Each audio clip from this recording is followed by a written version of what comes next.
The Hindu Kush mountains loomed like jagged teeth against the starless Afghan sky.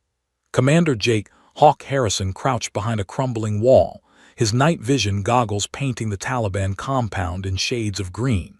His SEAL Team 7 was positioned around the target building, a mud-brick fortress where intelligence indicated a high-value target was hiding. This was supposed to be a clean extraction. Get in, neutralize the target, gather intelligence, and disappear before dawn. Positions, Harrison whispered into his throat mic. Alpha Team, set, replied Lieutenant Marcus Webb from the north wall. Bravo Team, ready, confirmed Chief Petty Officer Rodriguez from the south. Charlie Team in position, added Petty Officer Chen, covering the rear. Harrison's gut churned, something felt wrong. 20 years in special operations had given him an instinct for danger, and right now every nerve in his body was screaming. The compound was too quiet. No guards visible, no movement, nothing. In his experience, silence was rarely a good sign. Stay sharp, this smells like a setup, Harrison murmured. They breached simultaneously, 3 teams flowing through doorways like water, weapons up, clearing rooms with practiced precision. The compound's interior was a maze of corridors and chambers. Harrison's team pushed deeper, finding scattered weapons, intelligence documents, but no people. The hairs on his neck stood up. "Commander, we've got something," Webb's voice crackled. "Second floor, northwest corner, looks like a command center." Harrison moved toward the stairs, his point man clearing each step. They reached the second floor and entered a room filled with maps, radios, and laptops, a treasure trove of intelligence, but still no people. Harrison began photographing documents when he heard it, a faint mechanical click beneath his boot. His blood turned to ice. "IED, everyone out now," Harrison roared into his radio. The world exploded. The blast wave hurled Harrison backward through a window. He crashed into an exterior wall, his armor absorbing the impact but driving the air from his lungs. His ears rang with a high-pitched whine. Through the chaos, he heard the distinctive crack of AK-47 fire. The ambush had been sprung.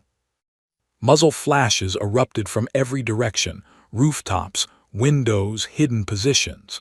The Taliban had turned the entire compound into a kill zone. Harrison's team was pinned down, taking fire from multiple angles. He keyed his radio, trying to orient himself.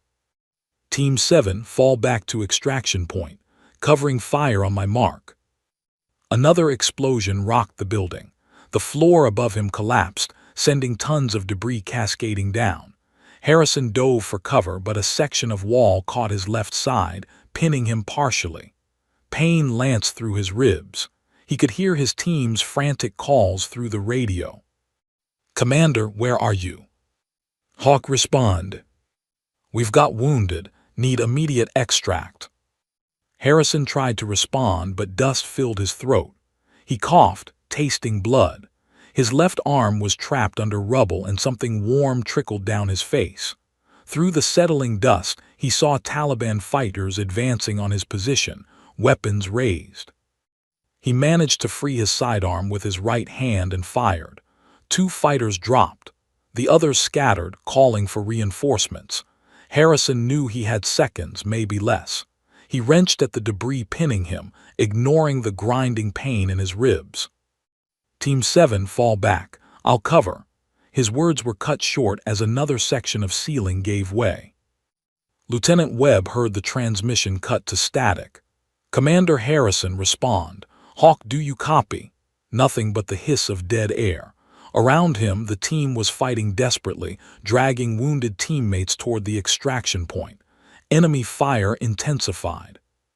"Sir, we have to move," Rodriguez shouted, blood streaming from a gash on his forehead.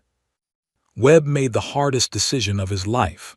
"All teams fall back to extraction, fighting withdrawal by the numbers," he kept calling into the radio. "Commander, if you can hear me, we're coming back for you. Do you copy? Hawk, respond." Only silence answered. The SEALs fought their way out, leaving smoke and bodies in their wake. The extraction helicopters swooped in under heavy fire, door gunners hammering the compound with suppressing fire. Webb did a headcount as they loaded up, everyone accounted for except one. He stared at the burning compound growing smaller below them, his jaw clenched so tight his teeth ached. Back at the forward operating base, the team sat in stunned silence. Harrison's empty gear locker seemed to mock them.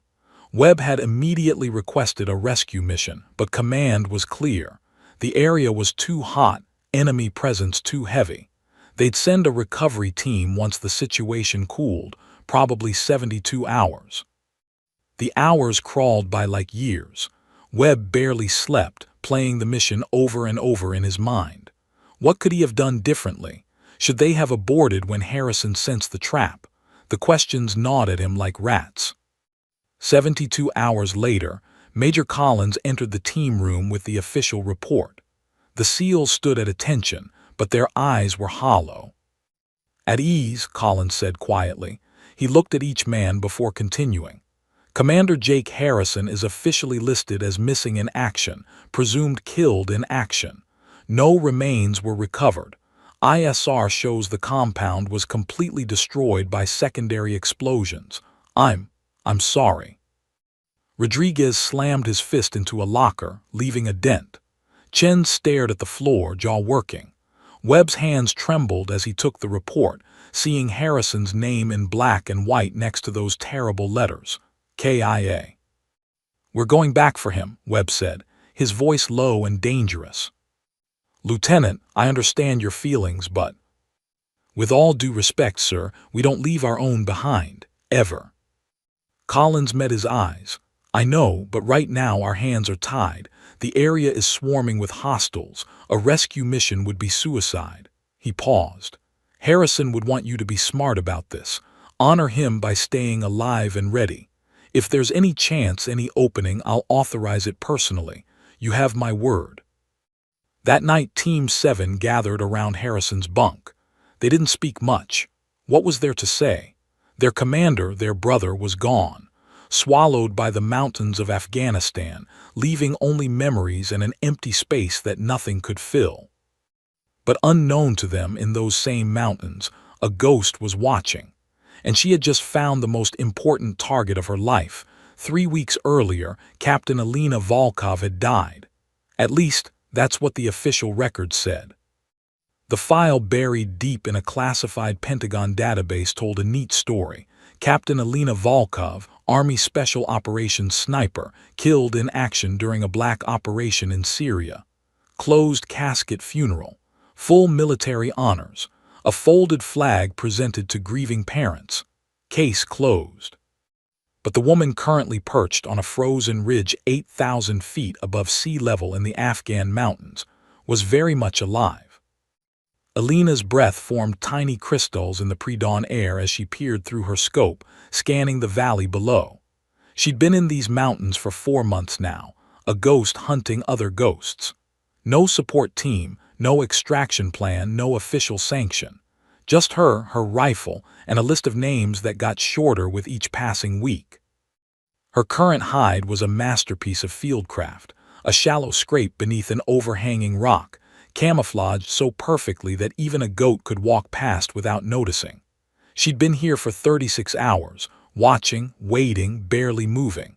Most people couldn't handle the physical discomfort, the mental strain, the soul-crushing boredom punctuated by moments of explosive violence. Alina thrived on it.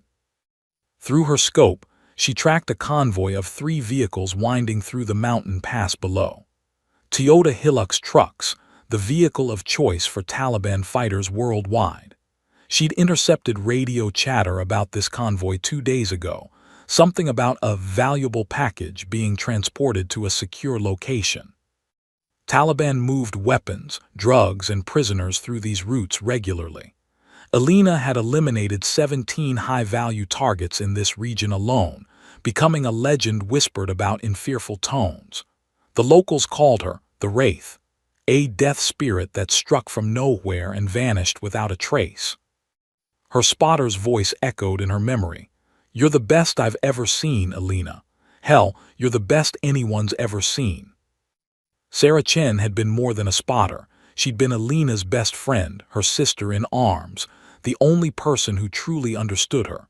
3 years ago, they'd been sent into Syria on a mission based on faulty intelligence. The trap had been perfect.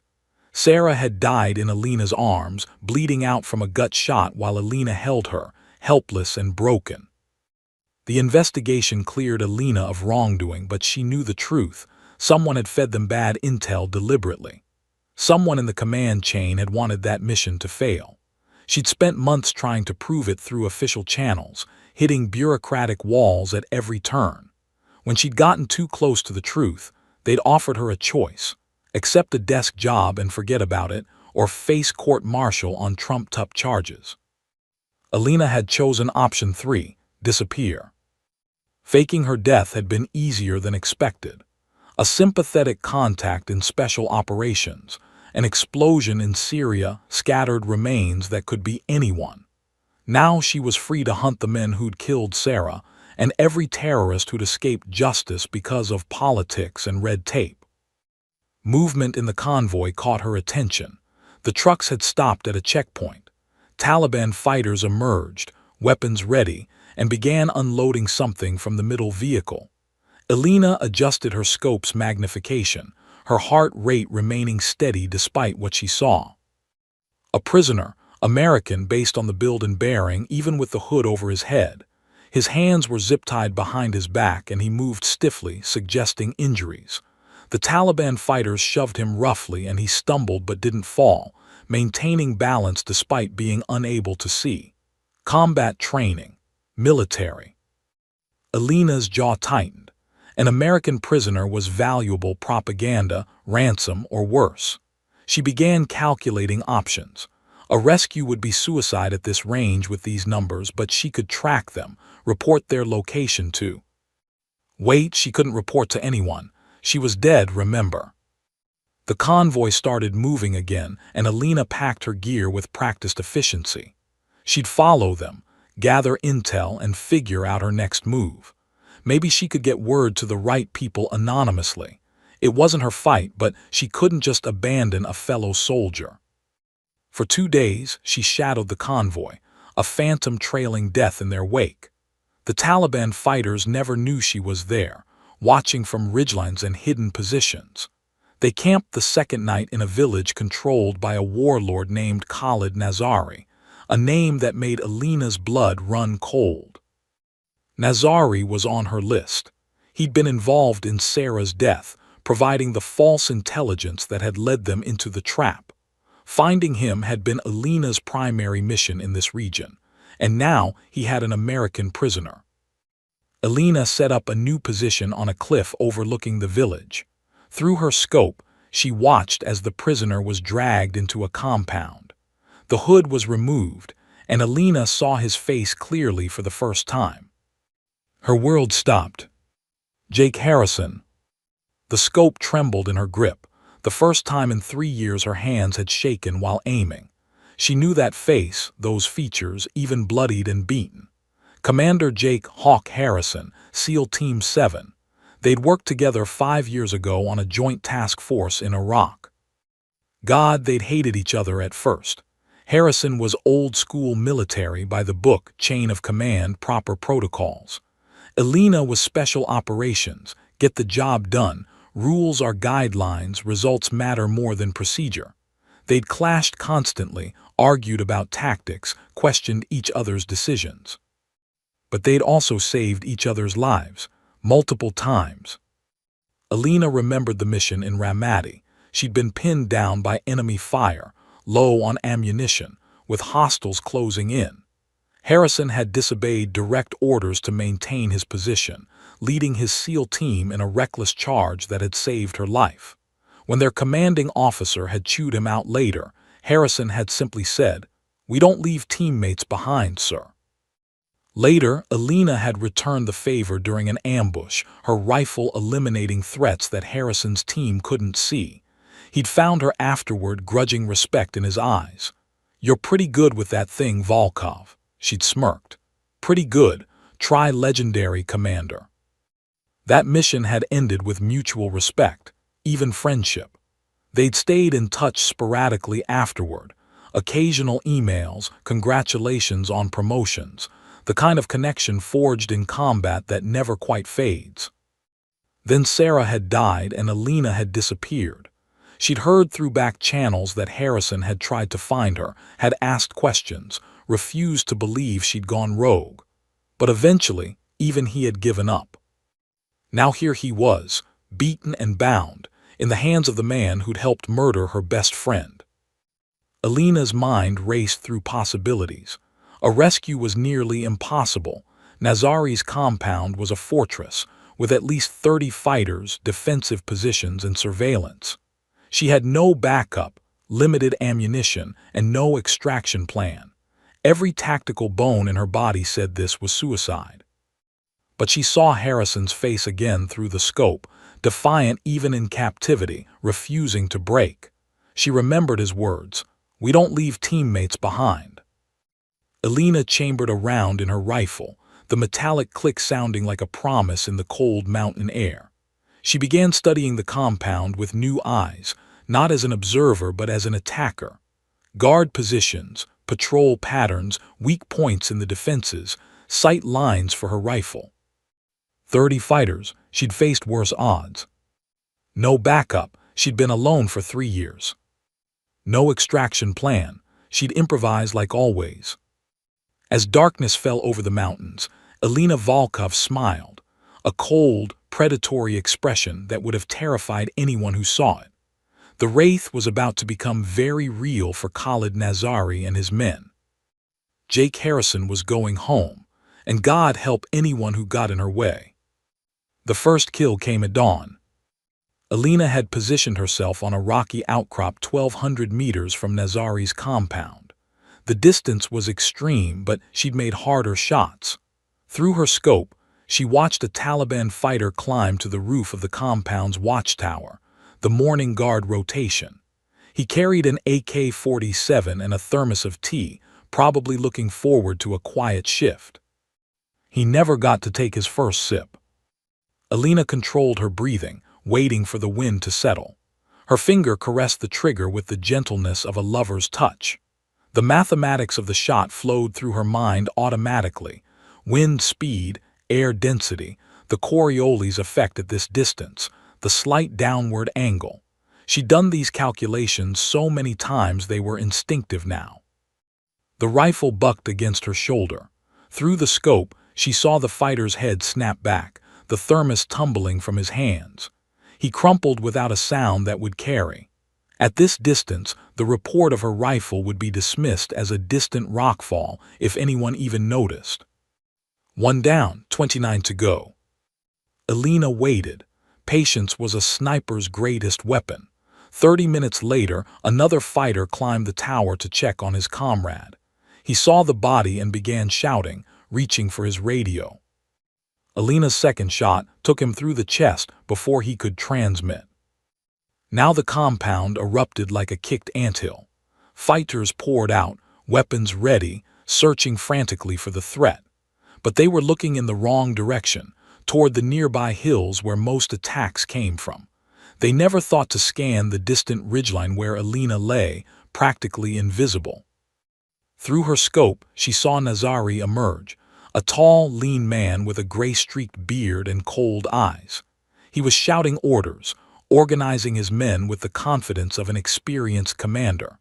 Alina put the crosshairs on his forehead, finger tightening on the trigger. But she didn't fire. Killing Nazari now would be satisfying, but it wouldn't save Harrison. The compound would go into lockdown and they'd probably execute their prisoner out of spite. No, she needed a different approach. Keep them off balance, create chaos, force them to move. Over the next 2 hours, Alina picked off 6 more fighters. Each shot was surgical, each death calculated to maximize fear and confusion. She targeted sentries in isolated positions, making sure bodies wouldn't be discovered immediately. The Taliban fighters grew increasingly paranoid, seeing threats in every shadow. By midday, Nazari made the decision Alina had been counting on. She watched through her scope as they loaded Harrison into a vehicle, clearly preparing to move him somewhere more secure. The convoy formed up, 4 trucks this time, with machine guns mounted on 2 of them.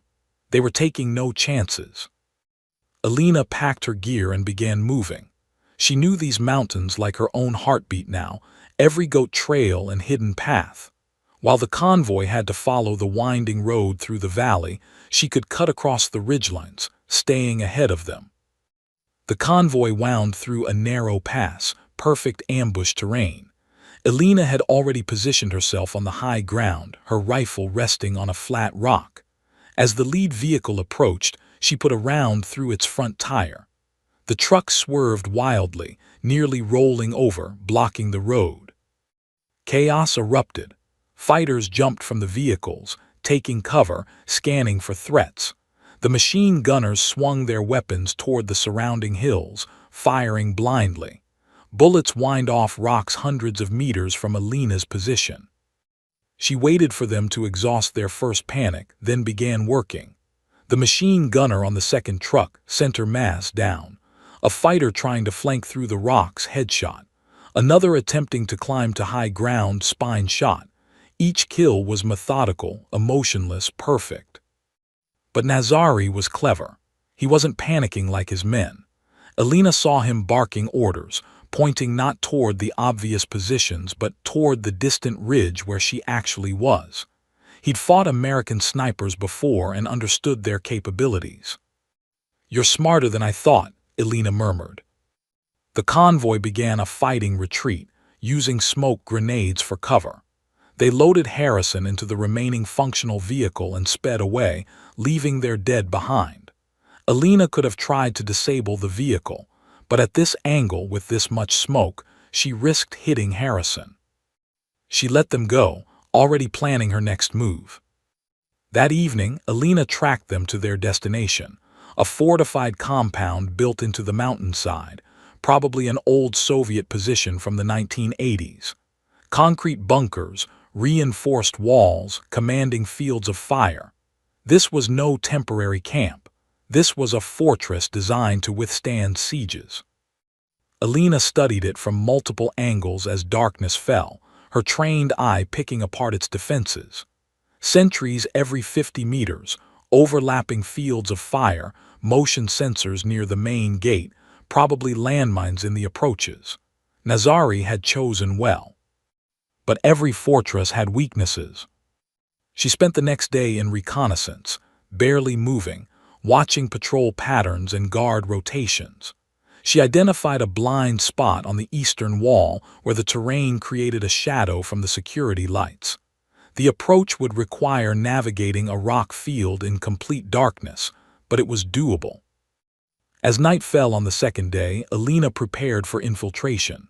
She stripped her gear to essentials, suppressed pistol, knife, small explosives, lockpicks, and medical supplies. The rifle stayed behind in a hidden cache. Where she was going, stealth mattered more than firepower. A sandstorm was building on the horizon, the sky turning an ominous orange-brown. Perfect. Weather was a weapon if you knew how to use it. But as Alina began her approach, something felt wrong. That same instinct that had kept her alive through 100 operations was screaming a warning. She froze, scanning the darkness with her night vision. There, almost invisible in the rocks, a tripwire, newly placed, exactly where someone would step if they were using the blind spot she'd identified. Alina's blood ran cold. Nazari had anticipated her approach. This wasn't just a defense, it was a trap. She backed away carefully, her mind racing. How had he known? Then she realized the pattern of her attacks, the angles of her shots, the positions she'd used. A skilled tactician could have backtracked her movements, predicted her thinking. Nazari wasn't just defending anymore, he was hunting her. Alina circled wide, approaching from a completely different angle. More tripwires, these ones covering approaches she hadn't even considered yet. The compound had become a web, and she was the intended fly. But Nazari had made one mistake. He'd assumed she'd try a careful, methodical approach. That she'd probe his defenses, look for the perfect opening, Wait for the ideal moment. Alina smiled in the darkness.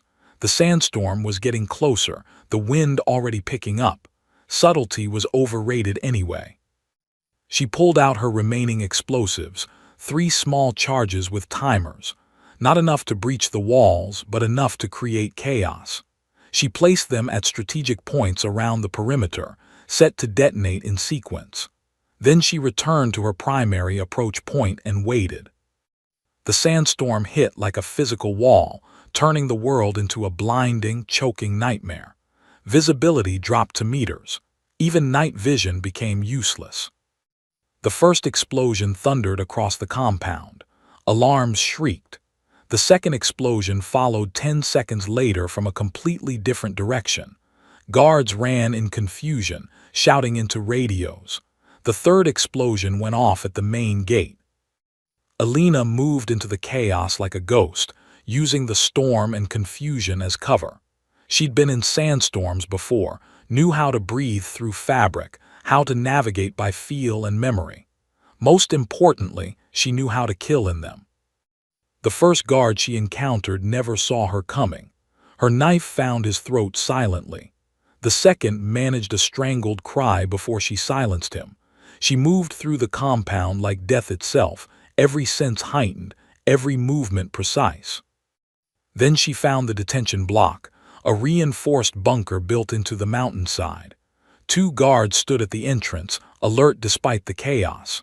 Alina couldn't approach without being seen, even in the storm.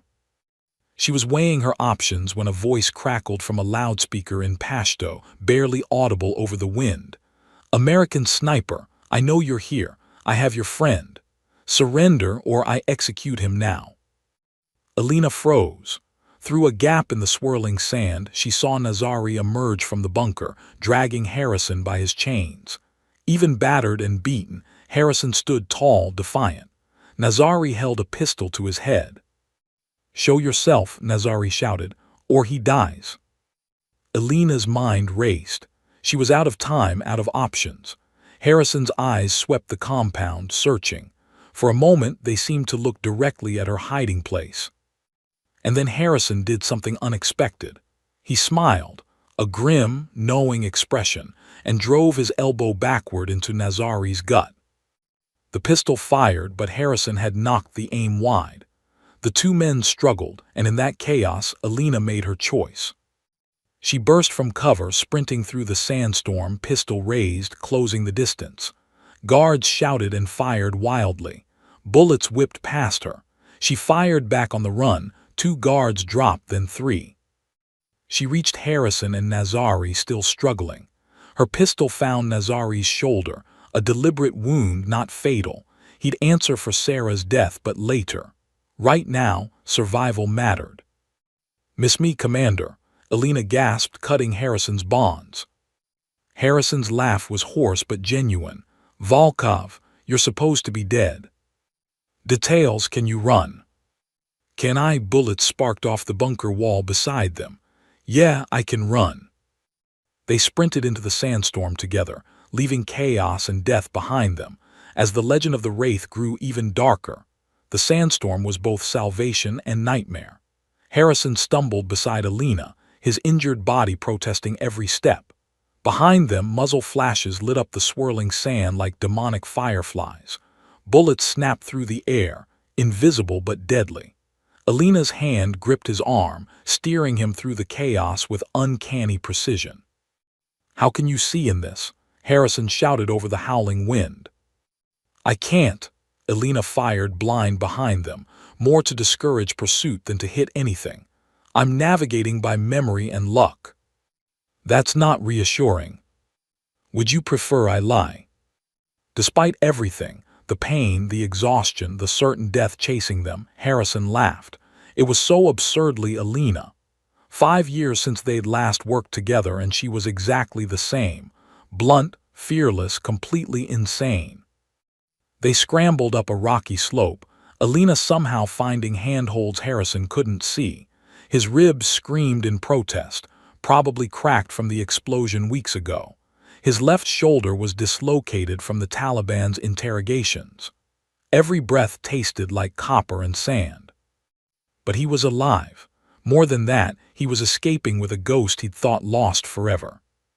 The storm began to subside as they climbed higher, visibility improving from meters to dozens of meters. Elena pulled them into a narrow crevice between boulders, finally pausing. Both of them collapsed, gasping for air. Harrison studied her in the dim pre-dawn light. She'd changed since Iraq, leaner, harder, with scars he didn't remember. Her eyes had a distant quality, like she'd seen things that couldn't be unseen. But underneath, she was still the woman who'd argued with him about tactics over terrible coffee in a Baghdad safe house. "You grew a beard," Elena said between breaths, breaking the silence. Harrison touched his face, feeling weeks of growth. "You cut your hair." "Easier to maintain in the field." She checked her ammunition, down to one magazine for her pistol. "We need to move soon. Nazari won't stop looking." "Elena," Harrison's voice was serious now. "What the hell happened to you? You were declared KIA 3 years ago. Syria. I went to your funeral." Elena's expression hardened. "That wasn't me in the casket." "I figured that out. What I want to know is why." She was silent for a long moment, scanning the landscape below where flashlights bobbed in the dissipating storm. Taliban fighters spreading out in search patterns. Finally, she spoke. "You remember Sarah Chen, my spotter?" Harrison nodded. He'd met Sarah once, a brilliant young soldier with an infectious laugh. She was good people. She was the best. Elena's voice was flat, emotionless, but Harrison heard the pain underneath. 3 years ago, we got sent into Syria on a black op. Intelligence said we were hitting a weapons cache. It was a trap, perfect ambush, like they knew exactly when and where we'd be. Jesus. Sarah took a round in the gut. I held her while she bled out. Took her 40 minutes to die. Elena's hands clenched. 40 minutes of her begging me to save her while I couldn't do a damn thing. Harrison stayed silent, letting her talk. After I started digging, the intel was wrong, deliberately wrong. Someone in our chain of command fed us to the wolves. When I got close to proving it, they offered me a choice. Shut up and take a desk job or face court-martial on fabricated charges. So you chose option 3. Faking my death was easier than you'd think. Sympathetic contacts, a convenient explosion, DNA that could be anyone's. She met his eyes. I've spent 3 years hunting the men responsible. Khalid Nazari was one of them. He provided the false intelligence that killed Sarah. Harrison understood now. This wasn't just a rescue, it was personal. How many have you found? Nazari would have been number 38. A cold smile touched her lips. Turns out I'm pretty good at this. The Wraith. Harrison had heard the rumors even in SEAL briefings. A phantom sniper terrorizing Taliban leadership. Command assumed it was a rival faction or a particularly skilled local. That's you. Catchy name, right? I didn't pick it. Harrison shook his head in disbelief. 37 confirmed kills. Solo, no support. Elena, that's not operations, that's a suicide mission. I was okay with that.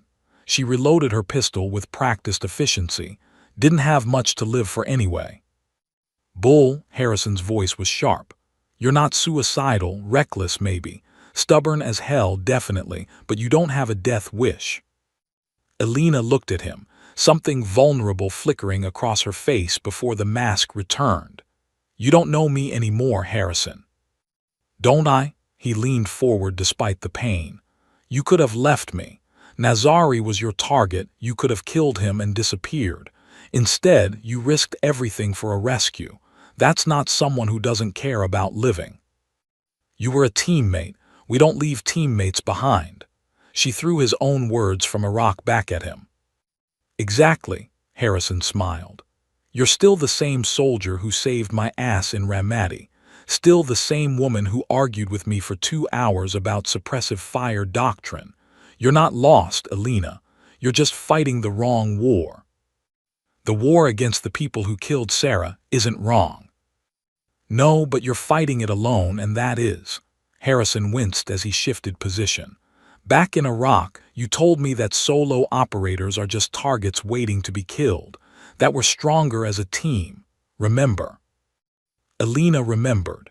She'd said those exact words after Harrison had tried to clear a building alone, nearly getting himself killed. The irony wasn't lost on her. That was before. Before you lost someone, I get it. Harrison's voice softened. I've lost people too, good people, people I couldn't save. It tears you up inside, makes you want to burn the whole world down. But doing it alone doesn't honor them, Alina. It just means you'll die alone.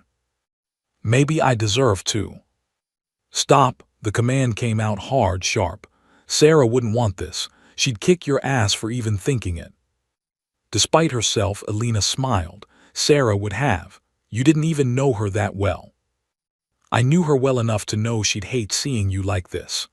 Harrison grabbed Alina's arm gently. Come back. Not to the army, screw them if they sold you out, but come back to the world.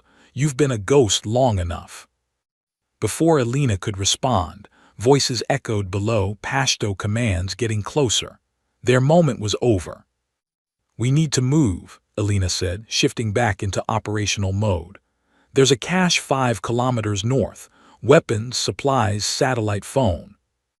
A phone, Harrison's eyes lit up. I can contact my team. If we survive that long. Alina pulled him to his feet. Nazari has at least 20 fighters hunting us, and he knows these mountains. We're low on ammunition, you're injured, and Dawn's breaking. Harrison checked the pistol Alina had given him, 8 rounds. Not much for a firefight. What's the terrain like? Alina pulled out a worn map, marked with her own annotations. Narrow passes, lots of vertical relief, caves for cover. If we're smart, we can use the terrain to our advantage. And if we're not smart, then we die in these mountains. She met his eyes. I won't lie to you, Harrison, our odds are terrible. You could probably surrender, they want you alive for propaganda. But me, Nazari will make my death slow. Then we don't get caught. Harrison studied the map. This pass here, it's a choke point, single file terrain. Yeah, why? Because a single shooter with good position could hold it against superior numbers. I may not be a sniper, but I know tactics. He tapped another position. And this ridge overlooks the approach. 2 shooters could create a crossfire. Alina looked at the map with new appreciation. This was the Harrison she remembered, the tactical genius who could read terrain like a book. You want to ambush them. Why not? They expect us to run. Let's give them something unexpected. You're injured, we're outnumbered, and we're almost out of ammunition. Harrison grinned, a fierce, predatory expression. Sounds like every Tuesday for a SEAL. You in? Alina studied his face, bruised, bloody, but utterly confident. This crazy bastard actually thought they could win. The smart move was to run, evade, survive. But smart hadn't gotten her much these past 3 years. Screw it, she returned his grin. Let's kill some bad guys. They moved through the pre-dawn darkness, 2 warriors against impossible odds. Behind them, Nazari's forces closed in, confident in their superior numbers. They had no idea what was waiting for them in the narrow pass ahead. The commander and the ghost were done running. Now they hunted. The ambush had worked perfectly, too perfectly. Nazari's fighters had funneled into the narrow pass exactly as Harrison predicted. Alina's first shot had dropped the lead scout, and Harrison's suppressive fire had pinned the rest. For 20 glorious minutes, 2 shooters had held off 20 fighters, using terrain and tactics to multiply their effectiveness. But ammunition didn't last forever. Now they were running again, 3 hours into a brutal trek across some of the most unforgiving terrain on Earth. The sun had risen, turning the mountains into an oven. Harrison's legs felt like lead, each step an exercise in willpower. His cracked ribs ground together with every breath, sending lightning bolts of pain through his chest. Alina moved ahead, somehow maintaining a punishing pace despite carrying most of their gear. She'd offered to slow down, but Harrison had refused. Every minute they stayed in the open increased the chance of being spotted. "Contact 3 o'clock," Elena hissed, dropping to a crouch. Harrison followed her down behind a cluster of boulders. Below them, a Taliban patrol, 6 fighters with radios, was moving along a parallel ridge, if they looked up at the right angle. Elena's hand found Harrison, squeezing once. "Wait, don't move, don't breathe." The patrol passed within 200 meters, voices carrying on the thin mountain air. Harrison's hand instinctively went to his pistol, down to 4 rounds. Elena's was empty. If they were spotted, they'd have to fight hand-to-hand or run. 5 agonizing minutes passed before the patrol disappeared over the ridge. Elena exhaled slowly. "That's the 3rd patrol in 2 hours, she whispered. "Nazari's saturating the area. He really wants you dead." "The feeling's mutual." Elena checked her map. "We're 3 kilometers from the cache. If we can reach it before dark, we'll have weapons, supplies, and that satellite phone. And if we can't, then we spend another night in the open with no food, no water, and no ammunition." She glanced at him. "How are the ribs?" "Fine," Harrison lied. Elena's expression said she knew exactly how fine they weren't. "We can rest for 10 minutes, drink." She handed him a water bottle, their last one half empty. Harrison took a small sip, resisting the urge to drain it. His body screamed for more, but discipline overrode desperation. He passed it back to Elena, who took an even smaller sip before tucking it away. They sat in silence, backs against sun-warmed rock. Despite the heat, despite the danger, Harrison felt something almost like peace. After weeks of captivity, of darkness and pain and uncertainty, he was free. Battered and hunted, but free. "Can I ask you something?" Harrison said quietly. Elena nodded, eyes still scanning their surroundings. "After Sarah died, why not come to me, or Webb or Rodriguez, people who knew you, trusted you? Why disappear?" Elena was silent for a long moment. "Because I was ashamed." Harrison turned to her, surprised. "Ashamed of what?" "I was her team leader. My job was to keep her safe, and I failed." Elena's voice was barely audible. "She trusted me, and I led her into a trap." Her last words were, "It's not your fault, Elena." But it was. I should have seen it coming. "You can't blame yourself for bad intel." "Can't I?" Elena's eyes were distant. "I had doubts about the mission. The timing felt wrong, the target too convenient, but I pushed those doubts aside because I trusted the system, trusted the chain of command." She laughed bitterly. "That trust killed her." Harrison understood that pain, the crushing weight of command decisions, the what-ifs that haunted sleepless nights. "I lost 3 men in Helmand Province," he said quietly. "IED hit our convoy. I was leading. I chose that route." Elena looked at him. "Afterward, I replayed every decision 1,000 times. Different route, different timing, different formation, anything that might have changed the outcome. It ate me alive until my co sat me down and told me something I've never forgotten." "What?" "That we don't get to know what would have happened. We make the best decisions we can with the information we have. Sometimes good people die anyway, and it's not because we failed. It's because war is chaos, and chaos doesn't care about our plans." Harrison met her eyes. "Sarah's death wasn't your fault, Elena. It was theirs, the people who sent you into that trap. You've spent 3 years punishing yourself for their crime." Tears gleamed in Elena's eyes, the first real emotion breaking through her armor. "I just miss her so much." "I know," Harrison's voice was gentle, "but she wouldn't want you to throw your life away. She'd want you to live, to find something worth fighting for beyond revenge."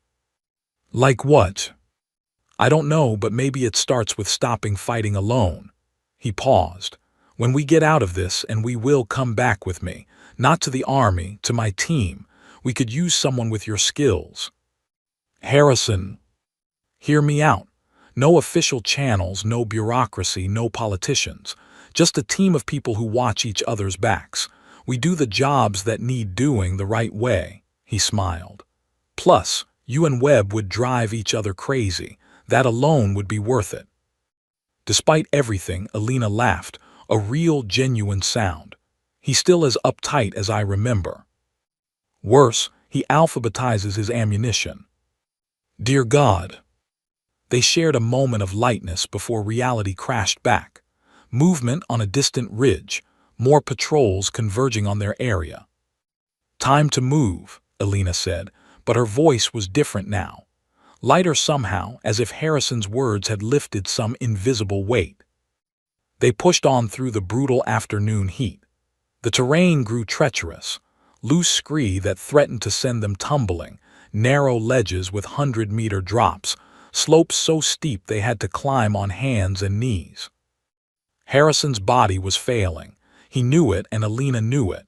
His breathing had become labored, his movements sluggish. When he stumbled for the third time in 10 minutes, Alina caught him. "We need to stop," she said firmly. "We're almost there. You're going into shock. Look at your hands." Harrison looked down. His hands were trembling uncontrollably, and he hadn't even noticed. Signs of physical collapse. Alina guided him into the shade of an overhang. She checked his ribs with practiced efficiency, and Harrison hissed at her touch. "Definitely cracked, possibly broken. You might have internal bleeding." Her voice was calm, but her eyes were worried. "I'm going to the cache alone. It's only a kilometer. I'll be back in 30 minutes with supplies and medical gear." "No, we stick together." "Harrison, you can barely walk." "Then I'll crawl if I have to." He grabbed her arm. "You said it yourself, solo operators are just targets. We're stronger together." Alina wanted to argue, but she saw the determination in his eyes. "Stubborn bastard. Fine, but we go slow and careful. If you collapse, I'm dragging your ass, understand?" "Yes, ma'am." They moved together, Alina supporting Harrison's weight. Each step was agony, but he refused to quit. The cache was in a cave system Alina had prepared months ago, one of several scattered throughout the region. As the cave entrance came into view, both of them felt a surge of hope. They'd made it. Weapons, food, water, communication. Salvation was 50 meters away. That's when Alina spotted the tripwire. She froze, arm shooting out to stop Harrison. "Don't move." "What is it?" Alina crouched carefully, examining the nearly invisible wire stretched across their path. "Nazari's people, they found the cache." Her voice was hollow. "It's booby-trapped." Harrison's heart sank. Their lifeline had become a death trap. But Alina's mind was already working, analyzing the trap with professional detachment. "This is recent, maybe an hour old. The wire's placement is crude, rushed. Can you disarm it?" "Maybe, but if Nazari's people trapped it, they might be watching it." She scanned the surrounding ridges. "This could be an ambush." They were caught injured, exhausted, with no supplies and enemies closing in from all directions. For the first time, Harrison saw doubt flicker across Alina's face. Then he saw something else, determination. "We've come too far to quit now," she said, pulling out her knife. "I'm going in. If this goes wrong, you run." "Like hell." "That's an order, Commander." Her eyes locked on his. "One of us needs to survive to tell what happened here, to finish what we started." Harrison wanted to protest, but he knew she was right. His body was done. If shooting started, he'd be a liability. "Be careful," was all he could say. Alina nodded, then began the delicate work of approaching the trapped cache, every movement calculated, every step potentially her last. Harrison watched, helpless, as the woman who'd saved his life risked hers once more. The sun began its descent toward the horizon, and somewhere in the mountains, Khalid Nazari smiled. His trap was set. Alina moved like a surgeon performing brain surgery, each motion deliberate, controlled, precise. The tripwire was connected to a pressure plate hidden beneath loose rocks. One wrong move and the entire cache would detonate, taking her with it. Harrison watched from 30 meters away, every muscle tensed. His pistol was drawn, covering the surrounding ridges. If this was an ambush, the shooters would reveal themselves soon. 5 agonizing minutes passed. Alina reached the cave entrance, carefully stepping over the wire. She disappeared inside, and Harrison's heart hammered against his broken ribs. If there were secondary traps, an explosion would answer that question.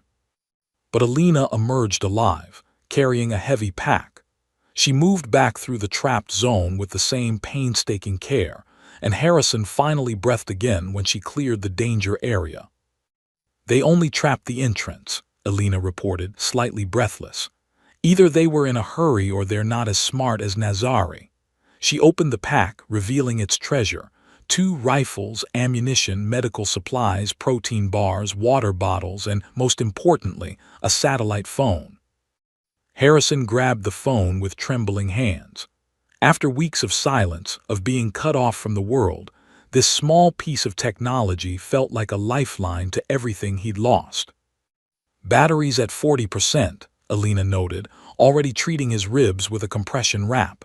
"Make it count."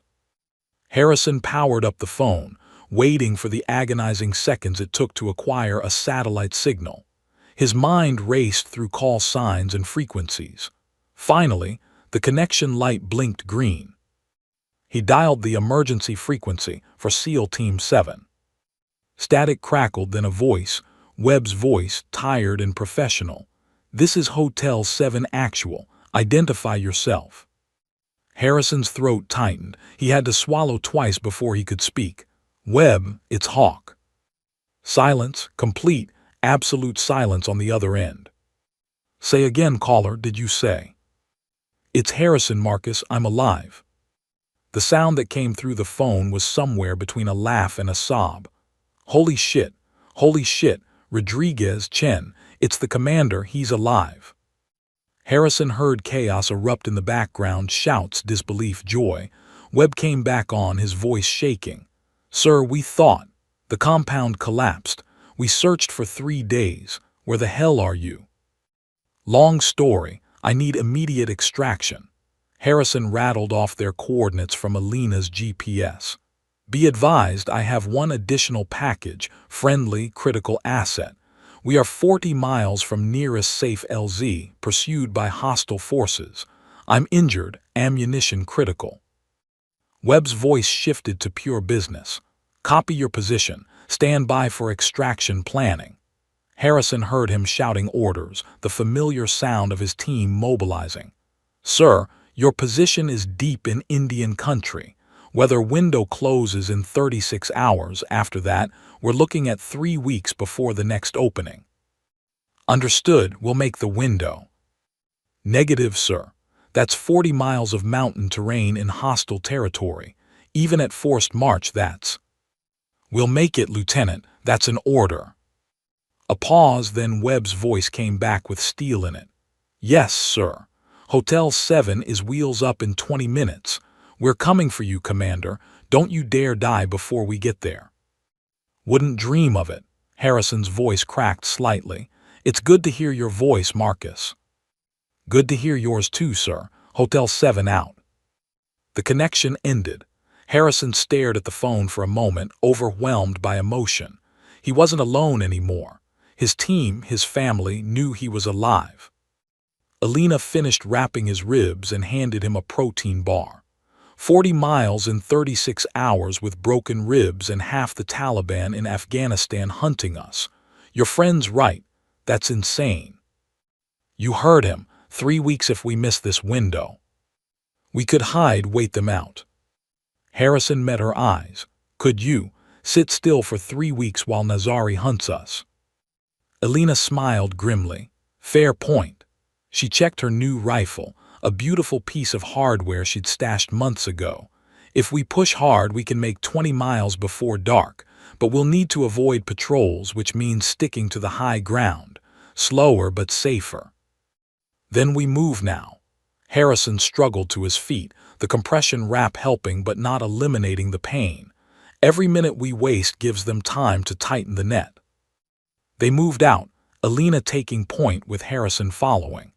The afternoon sun beat down mercilessly as they navigated a treacherous ridgeline. Below them, they could see dust trails, vehicles and foot patrols searching the valley floor. Nazari's committed serious resources to this, Alina observed. He's not just angry, he's terrified. A ghost sniper who can extract American prisoners. That makes him look weak. Good, scared people make mistakes. They made decent progress for 2 hours, covering nearly 6 miles of brutal terrain. Harrison's body screamed in protest, but adrenaline and determination kept him moving. Alina was impressed. She'd seen hardened operators quit with less severe injuries. Then their luck ran out. Alina spotted them first. A patrol emerging from a side canyon, 6 fighters spread in a tactical formation. Professional soldiers, not the usual Taliban irregulars. Down, Alina hissed. They dropped behind rocks as the patrol swept past, uncomfortably close. Harrison could hear their radio chatter. They were coordinating with other units, tightening a search grid. They're using proper tactics, Harrison whispered. Someone's trained these guys. Nazari probably called in favors. We've embarrassed him badly. Alina studied the patrol's movement. We need to break contact, put distance between. The satellite phone chirped. Both of them froze in horror. Harrison had forgotten to silence it. The sound wasn't loud, but in the mountain silence it carried like a gunshot. The patrol stopped, turned, started moving toward their position. Run or fight? Alina asked, already sighting through her rifle. Harrison calculated quickly. 6 against 2, but they had surprise and high ground. Running meant being pursued while exhausted. Fighting meant noise that would draw more patrols. We fight, fast and quiet if possible. Alina nodded. On 3, I'll take left, you take right. 1, 2, 3. Alina's rifle cracked twice. 2 fighters dropped before the others could react. Harrison's pistol barked, catching a 3rd fighter center mass. The remaining 3 scattered, returning fire as they sought cover. Bullets spanged off rocks. Alina shifted positions, firing from a new angle. Another fighter went down. Harrison's pistol clicked empty, out of ammunition. The remaining 2 fighters were pinned down, radioing for support. Alina could hear their transmissions. Reinforcements were coming, maybe 5 minutes out. We need to move, Harrison called. Alina fired her last 2 rounds, forcing the fighters to keep their heads down. Then she and Harrison were running, scrambling over rocks and down a steep slope. Behind them, the surviving fighters emerged from cover, giving chase. The terrain turned treacherous, a boulder field with gaps between rocks that could break an ankle or worse. Alina navigated it at full sprint, Harrison following as best he could. His ribs ground together with every jarring step, black spots dancing in his vision. Then his foot caught a hidden gap. Harrison went down hard, his ankle twisting viciously. Pain exploded up his leg. He tried to stand and nearly blacked out. Harrison, Alina was at his side instantly. Sprained, maybe broken. He gritted his teeth. Go, I'll hold them off. Not a chance. Alina hauled him up, getting under his shoulder. We move together or not at all. They limped forward, Harrison hopping on one leg. Behind them, shouts grew closer. Any second now, the pursuers would crest the ridge and have clear shots. Alina spotted salvation, a narrow ravine cutting through the rocks. She guided Harrison into it just as bullets started whipping overhead. The ravine provided cover but also trapped them. Contact rear, Harrison called out, firing with a rifle Alina handed him. The Taliban fighters were closing in, emboldened by their wounded prey. Alina set up a defensive position, her rifle singing its deadly song. 1 fighter, 2, but more were coming. She could hear vehicles in the distance. Then something hot punched through Alina's left shoulder. She gasped, the rifle nearly falling from her hands. Blood bloomed across her tactical vest. Harrison saw it and his heart stopped. "Elena." "I'm fine," she lied, switching the rifle to one-handed operation. Her left arm hung useless. "Just a graze." "That's not a graze." But Elena was still fighting, still killing with cold precision despite the blood streaming down her arm. Harrison joined her, their combined fire keeping the attackers at bay. The sun touched the horizon, painting the mountains blood red. Somewhere in the distance, rotors beat the air, but whether friend or foe, neither of them could tell. They were wounded, surrounded, and running out of time. But they were still breathing, still fighting. And 30 miles away, SEAL Team 7 was coming fast. Night fell like a curtain, but it brought no relief. The darkness that should have been their ally became a nightmare as Taliban fighters lit the ravine with flares. Harsh white light turned shadows into stark relief, eliminating any advantage Elena and Harrison might have had. Elena's shoulder throbbed with each heartbeat, blood soaking through the improvised bandage Harrison had tied. Her left arm was completely useless now, hanging limp at her side. She'd switched to her pistol, easier to operate one-handed, but ammunition was critical, 12 rounds left. Harrison wasn't much better. His ankle had swollen to twice its normal size, purple and grotesque. Every movement sent lightning bolts of agony up his leg. He'd propped himself against a rock, rifle braced, conserving ammunition with disciplined fire. "How many?" Harrison asked, voice tight with pain. Elena's eyes swept the perimeter, counting muzzle flashes and movement. 15, maybe 20, more vehicles coming from the east. "Ammunition." 3 magazines for the rifle, 12 rounds pistol, she reloaded mechanically. "You." 2 magazines, maybe 40 rounds total. Harrison did the math in his head. Against 20-plus fighters with reinforcements coming, they had maybe 10 minutes of effective resistance. Not enough. "Never is." Elena fired twice. A fighter who'd gotten too aggressive dropped. "What's our extraction timeline?" Harrison checked his watch, the tritium glow eerie in the darkness. Team 7 was wheels up 4 hours ago. Even pushing their birds to max speed, they're still 25 miles out. 90 minutes minimum. "We don't have 90 minutes. "Then we make them." Harrison's voice hardened with command authority. "This ravine is defensible.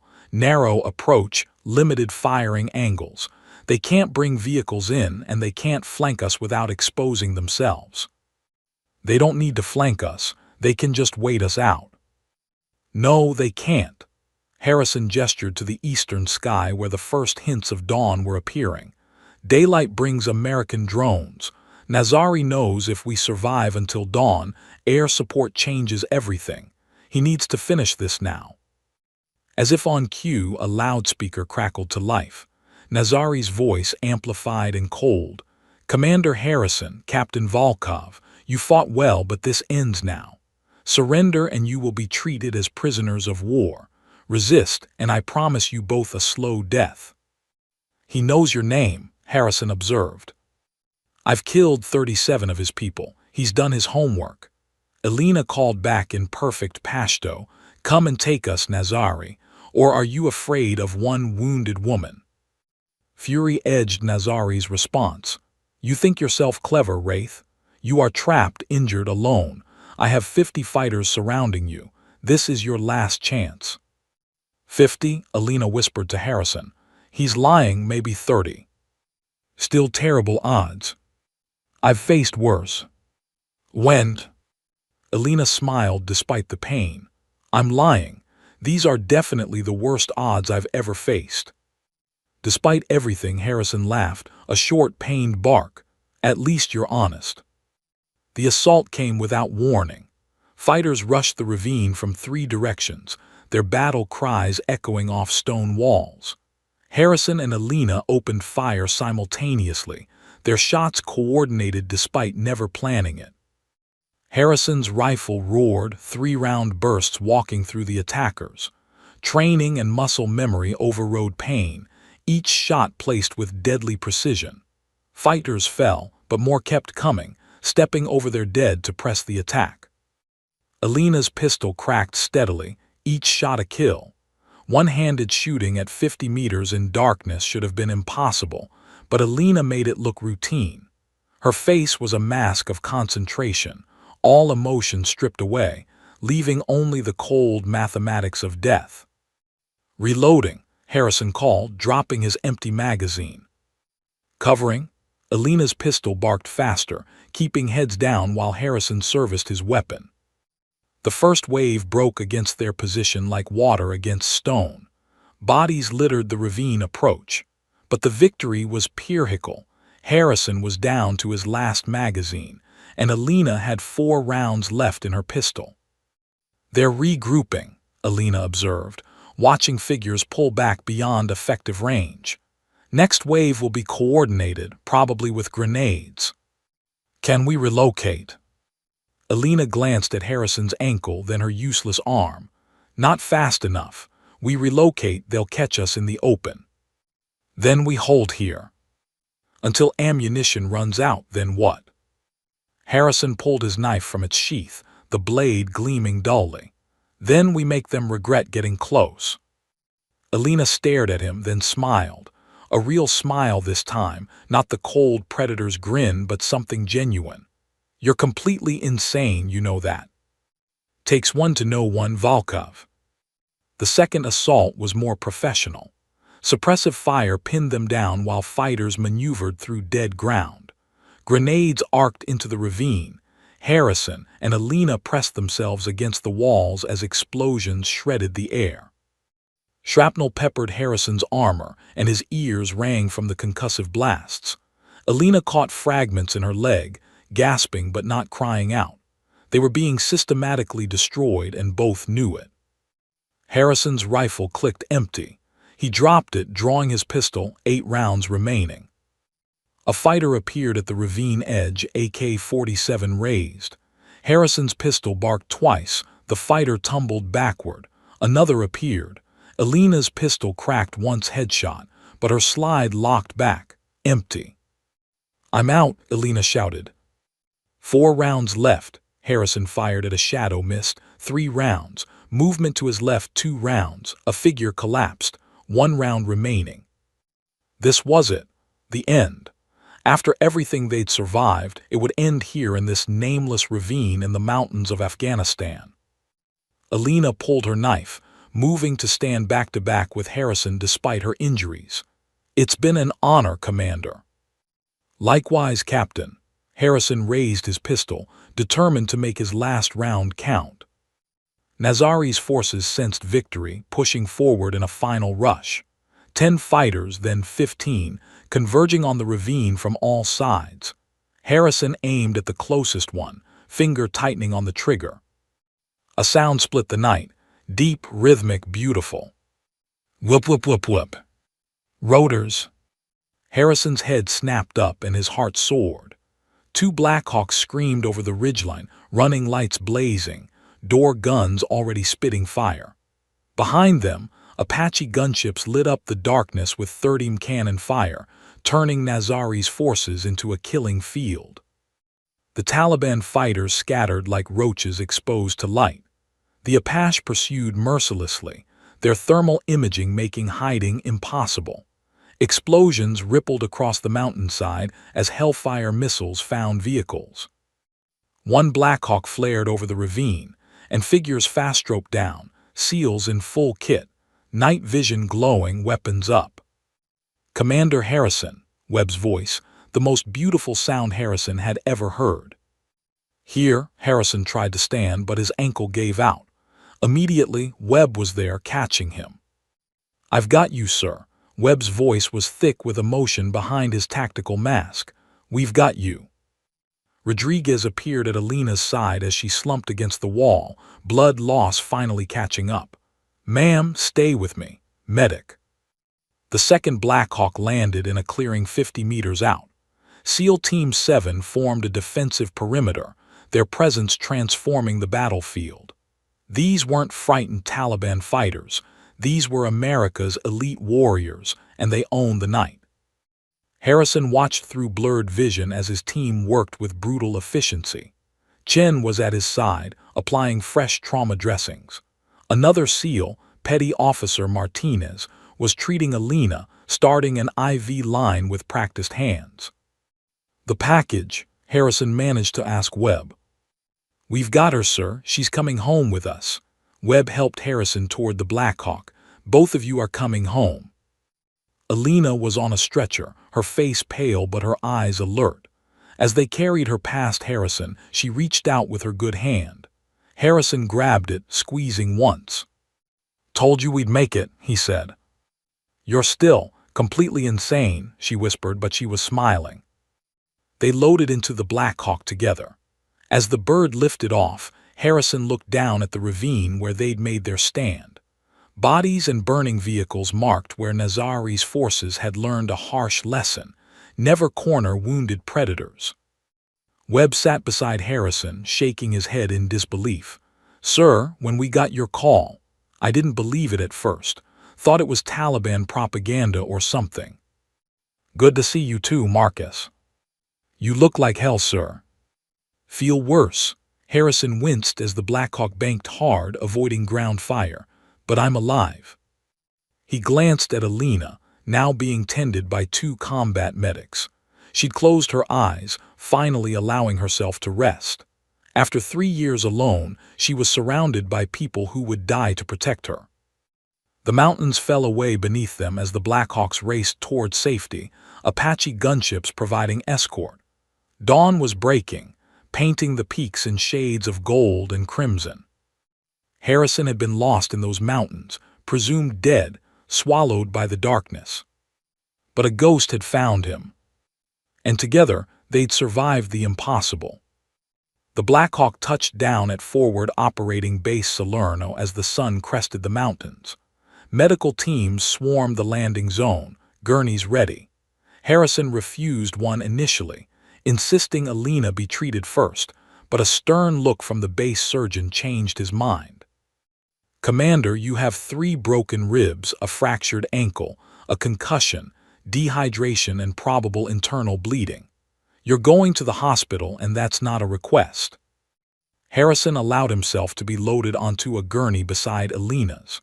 As they wheeled toward the medical facility, he saw his entire team gathered: Rodriguez, Chen, Martinez, Thompson, and a dozen others. Hardened warriors with tears in their eyes. Webb walked alongside Harrison's gurney. "Sir, I need to debrief you on." "Later, Marcus. Right now I need you to do something for me." "Anything, sir." Harrison grabbed Webb's arm with surprising strength. "The woman who saved my life, Captain Alina Volkov.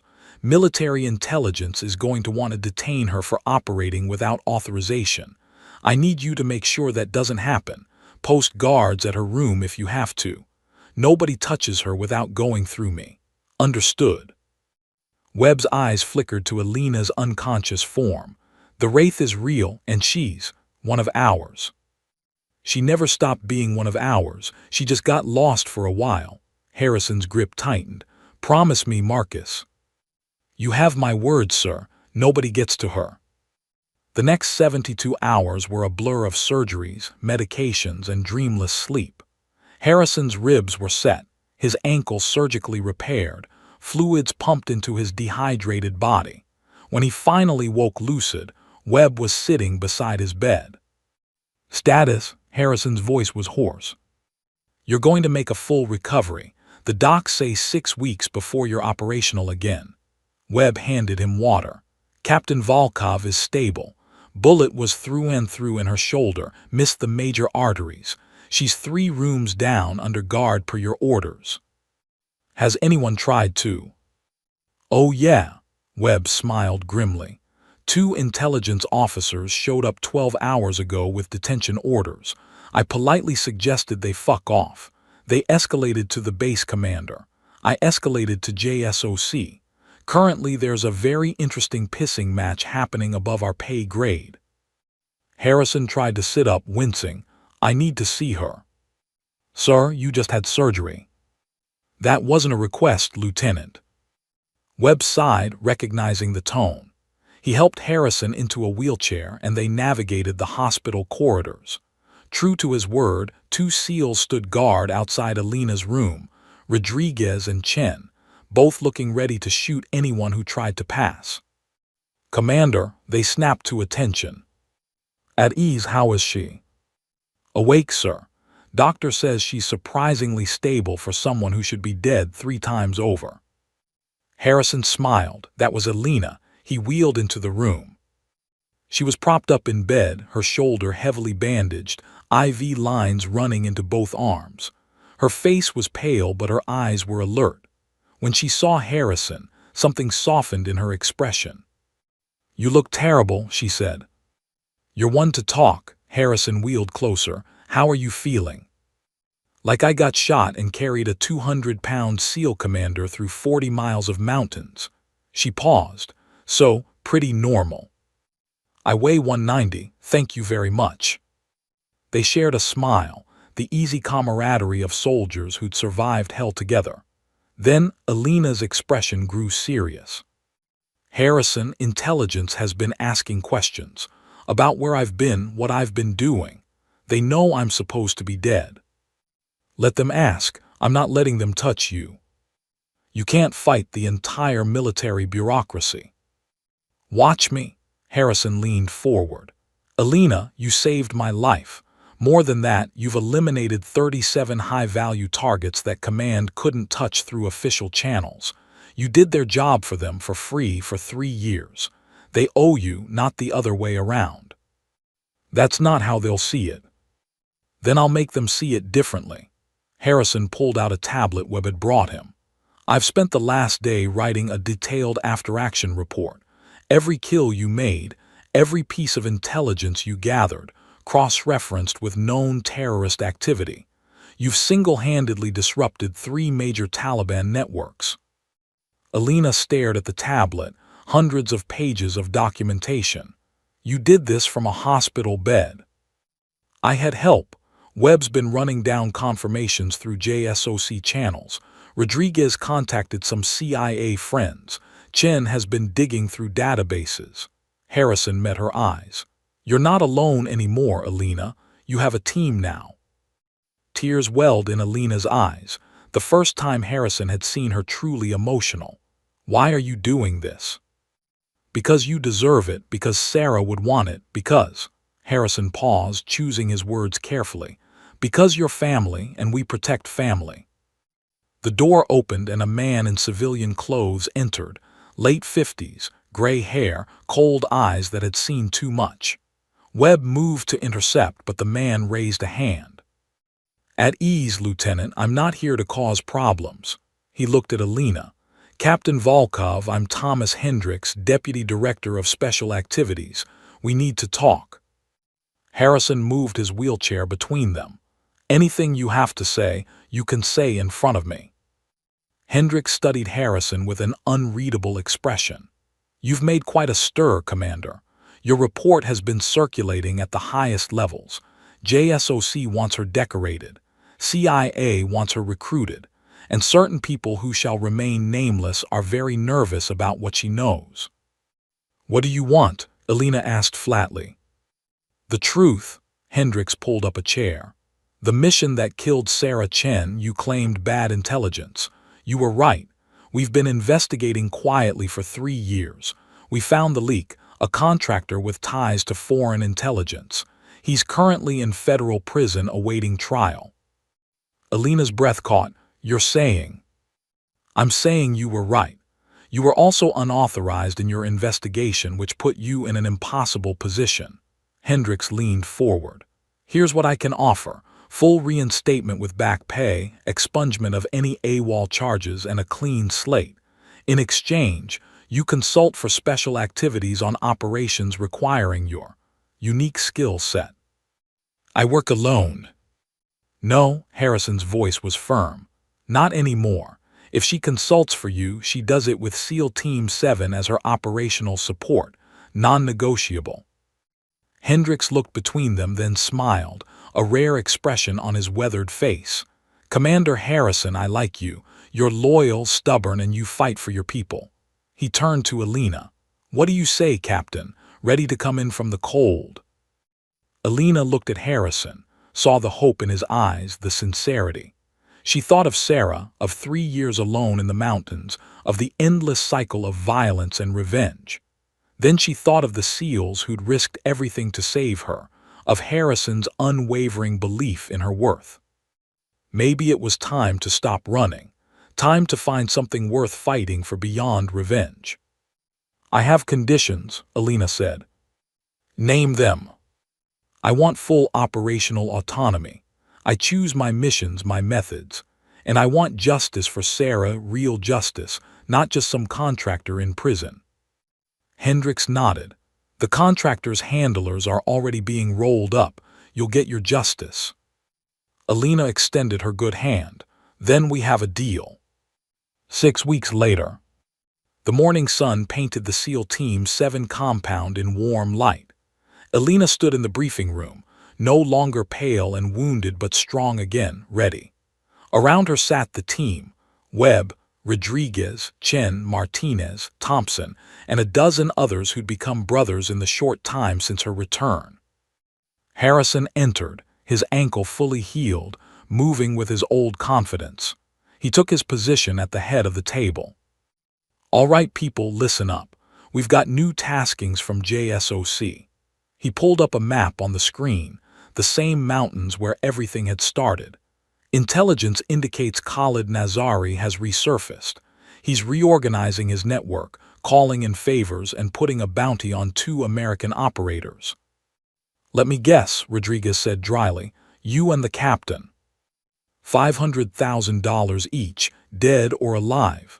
Harrison smiled. Apparently we hurt his reputation. Alina stood, moving to the map. Nazari operates from 3 main compounds. He rotates between them unpredictably. Standard assault would require significant force and likely tip him off. So what do you suggest? Webb asked. Alina's smile was cold, predatory, the wraith returning. I suggest we stop playing defense. Nazari's been hunting us. Time we return the favor. Harrison nodded. Captain Volkov will plan and lead this operation. We provide support, intelligence, and extraction. Questions? The room was silent. Then Rodriguez spoke. Just one, sir. When do we leave? 48 hours. Use the time to prep and train. This will be a joint operation, traditional SEAL tactics combined with Captain Volkov's unconventional methods. Harrison looked around the room. This is a volunteer mission. Anyone who wants out, no judgment. Nobody moved. Chen grinned. Sir, with all due respect, we didn't pull you out of those mountains just to let you go back without us. Besides, Martinez added, we want to see the wraith in action. Alina felt warmth spread through her chest, something she hadn't felt in 3 years. Belonging, purpose, family. After the briefing, she and Harrison stood alone on the compound's observation deck, looking out at the mountains in the distance. Thank you, Alina said quietly. For what? For believing in me when I didn't believe in myself, for giving me a reason to come back. Harrison smiled. You gave me my life back, seemed only fair to return the favor. They stood in comfortable silence, 2 warriors who'd found their way home through the darkest of paths. Think we can actually get Nazari? Alina asked. With you planning and Team 7 executing, Harrison's smile turned fierce. I almost feel sorry for him. Almost. He shot you. Sorry doesn't quite cover it. Alina laughed, a real, genuine sound of joy. 3 years of darkness, of loneliness, of fighting shadows alone were finally ending. She'd been lost, presumed dead, a ghost hunting ghosts in mountains half a world away. But she wasn't a ghost anymore. She was Captain Alina Volkov, part of SEAL Team 7, surrounded by warriors who'd become family. And together, they were about to remind the world why you never corner wounded predators.